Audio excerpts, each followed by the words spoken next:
Hey guys, it's Hannah and welcome to our final video in our little mini series about the Reader's Bill of Rights, which was created by Daniel Pinnock. Google it, a whole load of stuff will come up on it.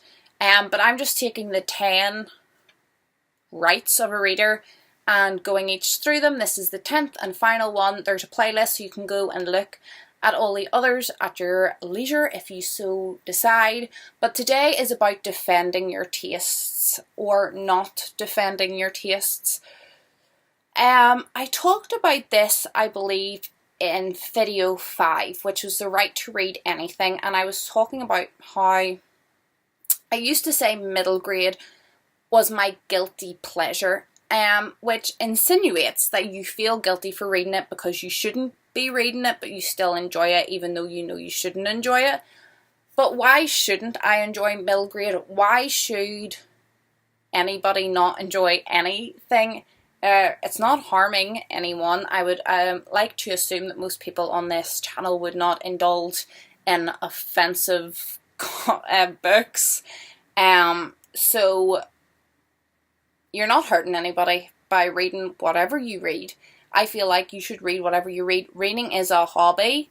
It is something to enjoy. It's something very personal.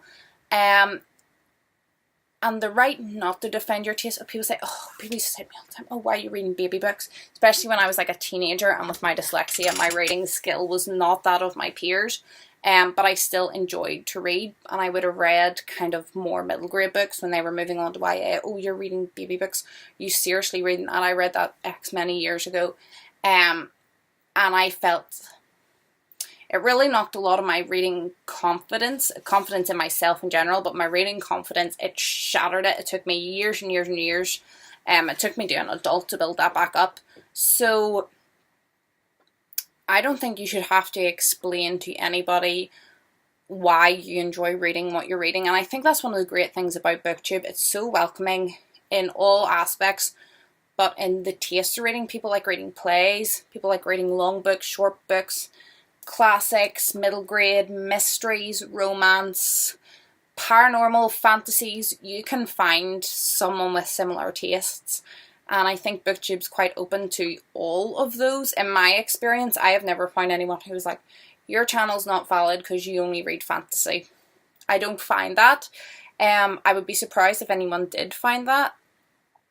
And I think that is one of the great things about BookTube, and it's definitely one of the reasons why BookTube has really boosted not only my personal confidence, but it's really been, as I said, the building blocks to build up my reading confidence and confidence in my own ability and tastes, and really comfortable within myself as a reader and what I like and my limitations and things like that. I think that BookTube has really been fantastic for that for me, and that's one of the lessons that I really did read. I don't have to explain to anyone why I'm reading a 50-year-old picture book instead of the latest adult bestseller.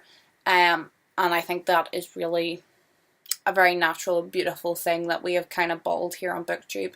But I would love to hear your comments. Do you think that people should have to defend their taste for certain types of literature? Do you agree with me that BookTube is very open to all types of literature? Or have you had a different experience where you've seen kind of people being picked on because of their reading choices? I don't feel like I have to defend my taste, but I am more than happy to explain my taste for people who ask questions, and I think that's a completely different thing. As I said, people saying, why are you reading that baby book? As opposed to someone go, so you're into middle grade? Like, that's, to me, is completely different, and I feel like we're very respectful here on BookTube, and it's not something that happens, thank goodness, but I know it does happen in the real world because it has happened to me, and I feel like BookTube has given me the confidence to get over it in reality. That's it for our mini series. I hope you have enjoyed this. If you haven't seen all of the videos, go out and check the playlists. I'll link it somewhere. And I hope you're all happy. I hope you're all healthy. I hope you've enjoyed this little series. And hopefully I'll see you in my next video. Goodbye.